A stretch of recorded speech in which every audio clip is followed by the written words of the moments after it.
Hey, this is Peter from Spin here with Nellie McKay. How are you? I'm better. Better. And you're playing in an hour or so, so it's thanks for coming by before your set. Maybe talk a little bit about what was the first instrument that you learned and when did you learn it? I started on piano, and I would practice every day back then for about an hour or maybe a little less. Even then, I was always trying to get out of practicing, and we had a lot of junkies around our building, and one time one of them came by and knocked on the door, and he gave me $1 because he said for making all that beautiful music, and I thought that was so great. He was your first fan.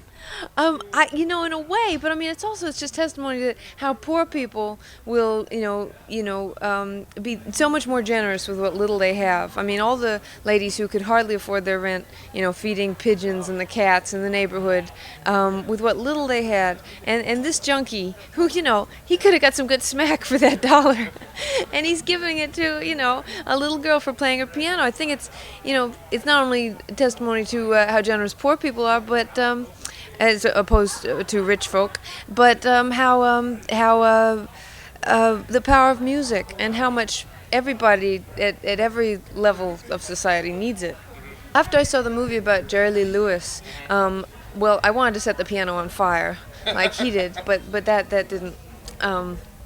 That wasn't allowed, but he did kick the stool back. Yes. So I would always kick the stool back, and then I would do a version of whole lot of shaking going on. I did it for the school assembly, and I said whole lot of learning going on. And the school's burning, and I was not a popular kid. You play a lot of different instruments, and what how did you start adding more things to or deciding to study more types of music?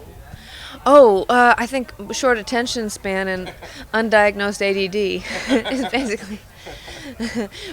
I was warned on more than one occasion of being a jack of all trades, master of none. Was there a teacher or someone that you worked with, or someone who was influential in helping you at a young age, kind of get more into music? Oh, yeah. Well, generally, I like the indulgent teachers. I like the ones who don't have any discipline, and who just who encourage, as opposed to doing the finger shaking thing.